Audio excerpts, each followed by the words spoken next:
घटना तो आप लोगों ने जैसे भी न्यूज़पेपर में पढ़ ही लिया होगा। और कल सवेरे की घटना है, लगभग साढ़े 3 पौने 4 बजे के आसपास। 2 अज्ञात लोग थे और जैसे आप देख रहे हैं, 2 अज्ञात लोग थे, उन्होंने ब्रश फायर किया हुआ है और मेरे घर में ब्रश फायर के निशान भी लगे हुए हैं। अभी जैसा कि मैंने भी पेपर में पढ़ा है, तो किसी गैंग ने शायद इस बात को स्वीकार किया है कि हम कर रहे हैं। लेकिन मैं अभी इस बारे में कुछ नहीं कह सकता हूँ कि कौन गैंग है, क्या है, किसके द्वारा क्या किया गया। इस बारे में मुझे अभी कोई जानकारी नहीं है। पुलिस इसमें पूरा काम कर रही है। जैसा कि माननीय योगी जी का अपना ज़ीरो टॉलरेंस पर वो उत्तर प्रदेश को चलाएँगे, तो उसी आधार पर बरेली की पूरी पुलिस, चाहे एडीजी सर हों, एसएसपी सर हों, डीआईजी सर हों और उनके जितने भी SP city, SP traffic, crime, इन सभी लोगों ने कल पूरे दिन भर मेरे घर में आकर हमसे, हमारे परिवार को सांत्वना दी है और ये कहा कि हम हमेशा आपके साथ हैं। चूँकि मैं एक रिटायर्ड पुलिस अधिकारी हूँ और शासन प्रशासन से ताल्लुक़ रखता हूँ। निश्चित तौर पर मेरे वहाँ इस तरह की बात होना एक शासन के लिए भी एक कदम है और शासन पूरा मेरे लिए मदद कर रहा है। क्या डर का माहौल है घर में? क्योंकि घर का माहौल तो आप खुद ही समझते हैं, जब यदि किसी के घर में कोई ब्रश फायर खुलता है, तो चाहे वो पुलिस वाला हो, चाहे बगैर पुलिस वाला हो, साधारण आदमी हो, तो डर तो लगती है ना। जीवन सबसे आगे है और जीवन के आगे फिर कुछ भी नहीं है, तो कुछ दहशत है। और कुछ लोग हमारा नाम, हमारी बेटी मेजर खुशबू पाटनी या बेटी दिशा पाटनी के नाम से जोड़ रहे हैं, ऐसा कुछ भी नहीं है। और थोड़ा-सा जो बीच में पेपर में पढ़ा है कि हमारी बेटी ने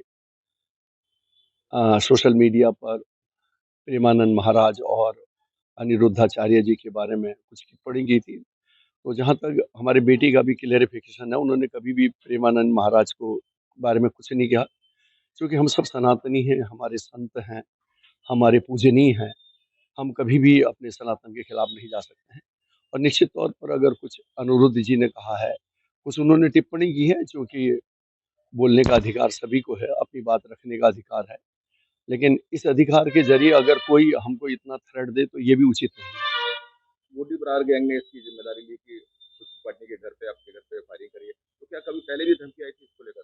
नहीं, ऐसी कोई धमकी तो नहीं आई थी। हो सकता है कि बेटी के उसमें कभी सोशल मीडिया में छोटी-मोटी धमकियाँ, तो आप जानते हैं जो भी सोशल मीडिया हैंडल करता है, तो इस तरह की धमकियाँ और वो चीज़ तो आती रहती हैं। लेकिन कभी इस नियत से नहीं देखा गया था कि इतना बड़ा हादसा हो सकता है। सरकार से क्या माँग करते हैं? सरकार से माँग करते हैं कि जो भी इस तरह के एलिमेंट हैं, उनको तत्काल गिरफ्तार करें और सख्त से सख्त कार्रवाई करें। बाकी तो आप लोगों ने भी न्यूज़ भी देख ली होगी, न्यूज़पेपर भी पढ़ लिया होगा। तो उसी के अनुसार आपको पता ही है, कल का ये इंसिडेंट है, सवेरे साढ़े 3 से 4 बजे के बीच में 2 अज्ञात लोग यहाँ पे आए हुए थे और वो बस फायर मेरे मकान पे कर गए।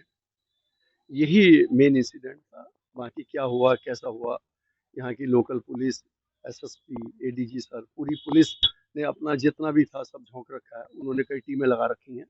वो सब इन्वेस्टिगेशन में है। अभी किसी नतीजे पे जैसे पहुँचेंगी, आपको अवगत करा दिया जाएगा। कोई दुश्मनी वगैरह?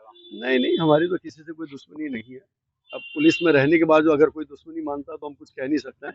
लेकिन जहाँ तक मेरी नॉलेज है, मेरी तो किसी से कोई दुश्मनी नहीं। एक पोस्ट भी वायरल हो रही है, उसमें मिनिस्टर हैं, उनको द्वारा पोस्ट वायरल की गई है कि बेटी ने कुछ आवाज़ दी थी हिंदू धर्म के खिलाफ। अभद्र तो वो कभी कर नहीं सकती। हम लोग सनातनी हैं, हिंदू धर्म को मानते हैं और किसी भी धर्म के बारे में कभी हमने ऐसा सोचा भी नहीं है। किसी धर्म को हम न चाहें या उसके बारे में कोई टिप्पणी करें।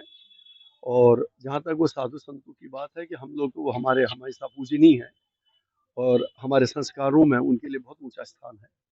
और अगर उसकी पोस्ट को कोई कट पोस्ट करके अगर लगा दे, तो फिर उसके बारे में कुछ नहीं कह सकता है। जैसा कि आजकल मीडिया में या सोशल मीडिया में ये ट्रेंड है, कोई भी बात बताते हैं, कोई भी रील को या स्टोरी को कट पेस्ट करके उसे आगे बढ़ा देते हैं। अब कितनी ज़्यादा दहशत में है? दहशत में तो क्या है, मैं वो आर्मी से है, मैं पुलिस से हूँ, क्योंकि हमें तो ये सब ट्रेनिंग का एक पार्ट है। हम लोग को दहशत में तो ज़्यादा नहीं है, लेकिन अगर इस तरह की घटना होगी, तो हम भी कुछ न कुछ करेंगे। पुलिस मेरे साथ है, प्रशासन मेरे साथ है। मुख्यमंत्री जी को क्या गुहार लगाना चाहेंगे?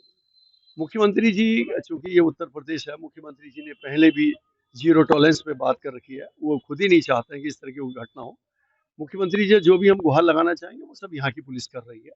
हम चाहते हैं कि वो जो भी अज्ञात लोग थे, जो भी सिरफिरे लोग थे, उनको तत्काल पकड़ा जाए और उनको कानूनी कार्रवाई उनमें अमल में लाई।